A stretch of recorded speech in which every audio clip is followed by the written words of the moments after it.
예, 안녕하십니까. 덜풀북수 출판사에서 전해드리는 창세기 묵상 시간입니다.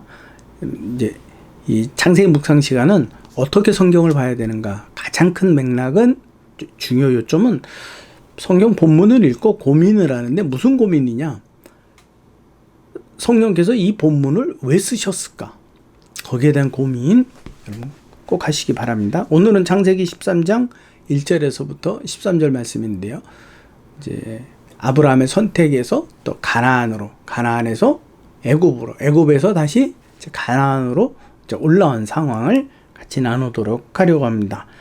창세기 13장 1절에서부터 13절입니다. 아브라함이 애굽에서 그와 그의 아내와 모든 소유와 롯과 함께 네게부로 올라가니 아브라함에게 가축과 은금이 풍부하였더라. 왜 풍부했다고요? 거짓 때문에 플러스 알파가 생겼다 그랬죠. 그가 네게부에서 길을 떠나 베델에 이르니 베델과 아이 사이 곧 전에 장막 쳤던 곳이다. 그가 처음으로 제단을 쌓은 곳이라. 그가 거기서 여호와 이름을 불렀더라. 아주 순수했던 그 자리로 다시 돌아갔어요. 이게 다시 되돌아갔다? 우리가 또 하나 생각을 해야 되는 말씀이 있죠. 계시록에 보면 하나님께서 그 에베소 교회를 향하여서 너의 첫사랑이 어디에서 떨어졌는지 그 자리로 다시 되돌아가 그것을 다시 회복하라 라고 말씀하시는 부분 같이 연결을 시켜 주셔야 합니다. 자요. 5절 아브라함의 일행 롯도 그 양과 소와 장막이 있으므로 그 땅이 그들이 동거하기에 넉넉하지 못하였으니 이는 그들의 소유가 많아서 동거할 수 없습니다. 이제 아브라함과 이 혈족이라 혈연 공동체라 그랬죠. 아브라함 시대가. 그래서 누구도 믿지 못하고 그 혈연 관계에 집중했던, 근데 하나님께서 본토 친척 아비집을 혈연 관계를 끊어내고 가라 그랬는데 그가 데리고 왔어요. 그러니까 어떻게 보면 롯에게는 아버지 같은 존재죠. 하란에서 롯의 아버지 하란은 죽었으니까. 자요. 그래서 이제 아브라함이 그를 아들처럼 여겨서 진짜 혈육처럼 여겨서 데려간 거죠. 자요. 근데 두 사람이 이제 애굽에서 아브라함도 양떼와 또 가축들이 많아져서 데리고 오다 보니까 이전에도 가뭄 때문에 거하기가 버거워서 애굽으로 간 건데 요번에는 아브라함의 재산이 많아짐으로 인하여서 더 거할 땅이 없어지는 거죠. 그래서 이제 마지막 결단을 합니다. 자, 그래서 7절에 보니까 그러므로 아브라함의 가축의 목자와 롯의 가축의 목자가 서로 다투고 또 가나안 사람과 브릿 사람도 그 땅에 거주하였더라. 이 점점 이제 입지가 좁아지는 상황이에요. 아브라함이 롯에게 이르되 우리는 한 친족이라 나나 너나 내 목자나 서로 다투게 하지 말자. 내 앞에 온 땅이 있지 아니하냐. 나를 떠나가라. 네가 좋아하면 나는 오할 것이다. 큰 결단을 내린 거예요. 이 롯이 눈을 들어 요단 지역을 바라본즉 소갈까지 온 땅에 물이 넉넉하니 여호와께서 소돔과 고모라를 멸하시기 전이었으므로 여호와의 동산 같고 애굽 땅과 같았더라. 아주 풍족했다라는 거죠. 보세요. 물이 많은 애굽 땅을 선택했는데 그 땅에 거하지 못하고 쫓겨왔어요. 쫓겨와서 아이고 애굽 땅 같은 데가 어딨나 봤더니 요단이에요. 여기를 선택하면 되겠구나. 누가? 롯이 생각을 했다라는 거죠. 그래서 11절에 보니까 그러므로 롯이 요단 온 지역을 택하고 동으로 옮기니 그들이 서로 떠난지라. 아브라함은 가나안 땅에 여전히 거주하였고 롯은 그 지역의 도시들에 머무르며 그 장막을 옮겨 소돔에까지 이르게 되었더라. 소돔 사람들은 여호와 앞에 악하며 큰 죄인이었더라. 그러나 생략된 말씀이 뭐예요? 그러나 롯과 아브라함은 이를 알지 못하였더라라는 거예요. 그게 생략이 되어 있어요. 그러니까 롯이 이것을 어떻게 해요? 선택을 했지요. 이걸 알았더라면 선택을 안 했을 수도 있겠죠. 자, 애굽에서 다시 가나안으로 왔을 때 문제가 발생하죠. 그 문제가 뭐예요? 부족이에요. 부족.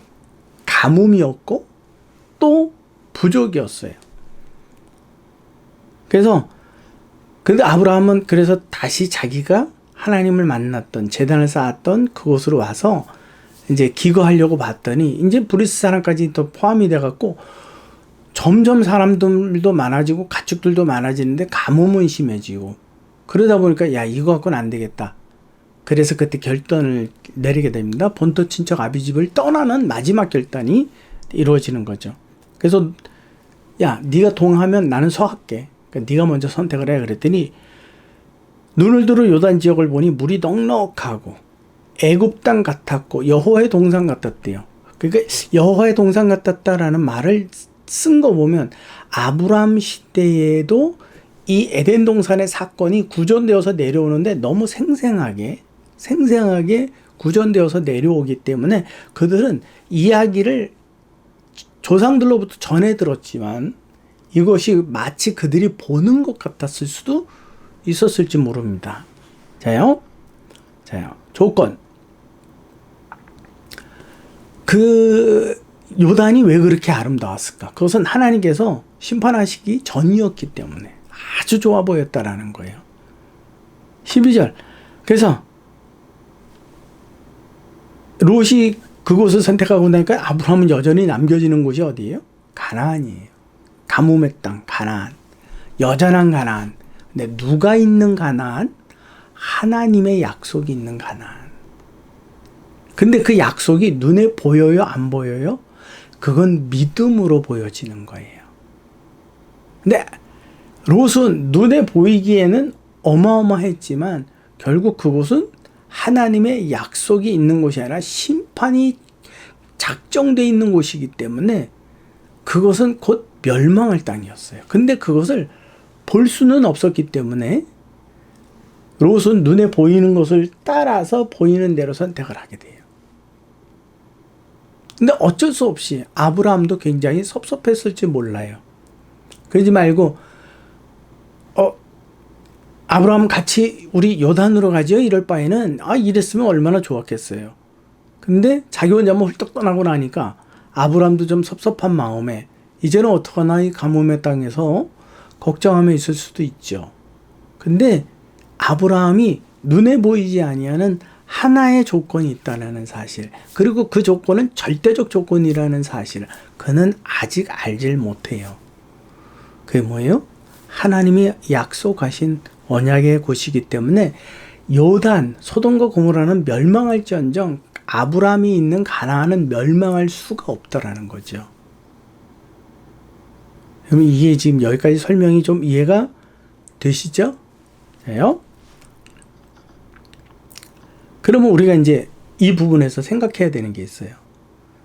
그러면 성령께서 이 성경 본문을 왜 기록하셨느냐라는 거죠. 왜 기록하셨느냐? 눈을 들어 세상의 조건을 보면 내 눈에는 이게 좋고 이게 나쁘고 이게 좋고 이게 나쁘고 이게 분간이 되잖아요. 분별이 되잖아요. 근데 그거는 한계가 있는 거예요. 한계. 근데 내 눈을 뜨고 보면 분명히 내 안에 분별이 생겨요. 근데 이것을 내 눈을 감고 그분의 약속이 어디 있는지를 하나님께 물었더라면 문제는 달라지는 거예요. 그래서 제가 꼭 영화 추천하는 것 중에 그 버드박스라고 하는 그 영화, 눈 가리고 소리만 따라서 생존하는, 그걸 여러분이 한번 꼭 보시기 바랍니다. 그걸 기독교적 관점으로 여러분 보셔야 돼요. 보면 죽어요. 근데 소리를 듣고 내 눈을 가리고 소리를 따라가면 살아요. 그래서 굉장히 불편하겠죠? 근데 여러분은 어느 것을 선택하시겠습니까? 보고 판단한 대로 죽기를 원하십니까? 그렇죠? 내가 보고 판단한 데 실패하기를 원하십니까? 여러분, 이것을 분명히 아셔야 돼요. 분명히 마지막의 선택은 내가 하게끔 돼 있어요. 어떤 일이든지, 무엇을 사든지, 어떤 일을 결정하든지 간에. 근데 그 결정의 중간에 하나님, 내가 당신의 눈이 있기를 원합니다. 당신이 있는 곳이 어디입니까? 나는 그것을 찾기를 원합니다. 근데 하나님은 가뭄의 땅 가나안이다. 네, 알겠습니다. 그러고 선택할 수 있는 사람 몇이나 될까요? 없죠. 그래서 지금 어떻게 보면 아브라함은 강제적으로 자기 힘이 아니라 외부적인 강압에 의하여서 지금 끌려가고 있는 거예요. 그 책임을 누가 지시고 계시는 거예요? 하나님. 왜요? 선택하셨기 때문에. 그렇기 때문에 악을 행하랴? 절대 그게 아니라고요. 그만큼 세속 가운데에서 내 눈에 보기 좋은 대로 선택하고 하나님께 묻지 않는 나를 지금 성령께서 말할 수 없는 탄식으로 나를 끌고 가고 계시다는 사실이에요. 지금 내 대신 누가 눈물 흘리고 계시다고요? 그리스도는 피를 흘리셨고 성령은 탄식하시면서 끌려오지 않는 나를 구원하시기 위해서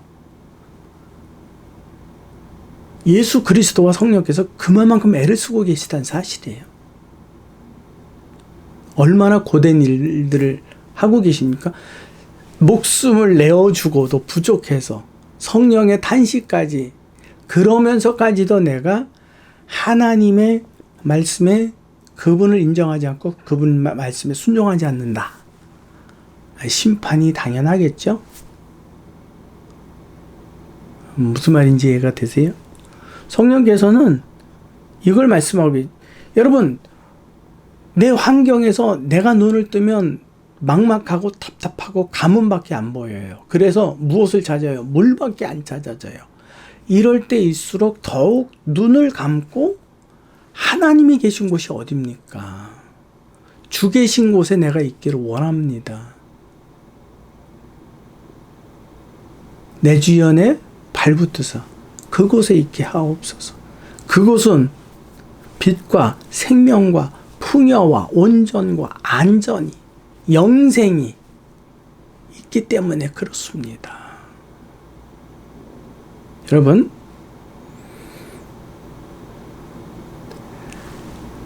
여기서 우리가 이제 조금 더 생각해 볼 거는, 지금 아브라함이 스스로 가나안을 선택한 걸까요? 아니죠. 만약에 롯이 가나안을 선택했다면 아브라함은 어쩔 수 없이 자기는 그 요단들을 선택했었을 거예요. 그렇다면 문제가 또 뒤집어지죠. 하나님께서 이 환경 가운데서 우리를 인도하신다라는 사실 꼭 기억하시고, 뭔가 내가 계획하고 추진했던 일들이 마음대로 이루어지지 않는다. 거기에는 누구의 간섭이 있다? 하나님의 간섭하심이, 나를 인도하시는, 나를 생명처럼 아끼시는, 자기 생명으로 여기시는 그분의 간섭이 있기 때문에 그렇다라는 그 기준을 가지고 내 입과 내 생각의 원망을 멈추고, 주여, 그렇다면 내게 있어서 다시 주가 서 계신 곳이 어디입니까? 라고 내 육의 눈을 감고 영의 눈을 뜨고자 하나님 앞에 기도해야 된다라는 거예요. 그래서 아브라함은 롯을 통해서 자기가 서야만 할 그 땅에 억지로 서 있지만 그것은 하나님의 인도하심이었다라는 사실입니다. 아브라함은 롯을 떠나지 못했어요. 그에게는 그는 아들과 같은 존재였기 때문에, 혈육, 그는 그냥 자기가 낳은 아들만큼이나 롯이 그가 가지고 있는 비중이 그만큼 컸기 때문에. 근데 하나님께서는 어떻게 하세요? 모두 다. 그 왜요? 그것을 이루고 난 다음에는, 야, 롯아, 내가 가나안에서 이렇게 되기까지는 네 도움이 컸다. 이렇게 말을 하면 하나님은 없어지잖아요. 그러니까 하나님께서, 아니야, 아브라함아, 너를 돕는 것은 롯이 아니란다, 나란다 라는 것을 정확하게 알게 해주시기 위해서 하나님께서도 참 힘겹고 어려운 일이지만 아브라함을 아프게 하시면서까지도 그에게 있어서 도움이 되지 않는 선들을 끊어내고 계시다는 사실이에요. 여러분, 내 주변의 환경들을 꼭 기억하십시오. 눈으로 보느냐, 내 눈을 감고 마음으로, 믿음의 눈으로 하나님이 계신 곳을 찾을 것이냐. 성령은 그걸 선택하라고 우리에게 지금 알려주고 계시는 거죠. 그래서 결국 본토 친척 아비집을 떠나고 아브라함은 오직 누구만 의지하여서 여호와만 의지하여서 가나안에 남게 됩니다. 무엇이 부족합니까? 물이 부족하고 초장이 부족합니다. 그 일은 아브라함의 문제가 아니라 누구의 문제가 되는 거죠? 하나님의 문제가 되기 때문에 그것은 하나님께 아뢰어야 되는 겁니다. 물과 초장을 우리 눈으로 찾는 것이 아니라 그분이 계신 곳으로 찾아야 되는 거예요. 모든 일 마찬가지예요. 하다못해 여러분, 저와 여러분들의 삶은 어때야 되느냐면 과자 하나, 똑같은 가격의 과자 하나를 놓고 하나님 나 이거 살까요? 아니면 요거 살까요? 묻는 기도가 있어야 된다는 얘기예요. 근데 내 마음에 느껴지는 이것도 아니고 저것도 아니고 사지 마 라는 메시지가 있을 수도 있잖아요. 그렇기 때문에 요게 맛있겠다, 요거보단 요게 맛있겠다 라는 나의 판단이 내가 보는 나의 판단이 내려놔지고, 주여 어떤 걸 사야 되지요? 나 사고 싶은데. 일단은 하나님을 기억하는 거. 여러분, 이게 믿음입니다. 내가 보기 좋은 대로 선택하는 건, 그거는 교회 생활 아무리 열심히 해도 100년을 다니면서도 하나님에게 이것이 내가 이것을 결정하고 선택하는 것이 옳은가요? 이것을 해야 되나요? 하나님은 어디에 계시나요? 라고 묻지 않는다면 그 사람의 신앙은 아무것도 아니에요. 오직 여호와만 바라보는 그 삶. 아브라함은 바로 그 자리에 본인이 서게 됩니다. 이제 모든 일을 누구하고 상의를 해야 되냐면 롯이 아니라 하나님하고. 그래서 하나님이 아브라함을 덩그마니 남게 하셨던 거예요. 가나안. 그것도 어떤 가나안? 풍요로운 가나안이 아니라 가뭄의 가나안을. 그 안에서 아브라함은 믿음의 조상으로 성장해 가고 있습니다. 저와 여러분들도 성령께서 그렇게 끊임없이 인도하고 계심을 믿고 하나님의 뜻, 그분이 서 계신 곳을 찾고 구하고 두드리시기를 간절히 바랍니다. 수고하셨습니다. 지금까지 들풀북수 출판사에서 전해드리는 창세기 묵상 시간이었습니다. 다음 시간에도 계속해서 창세기 말씀을 나누도록 하겠습니다.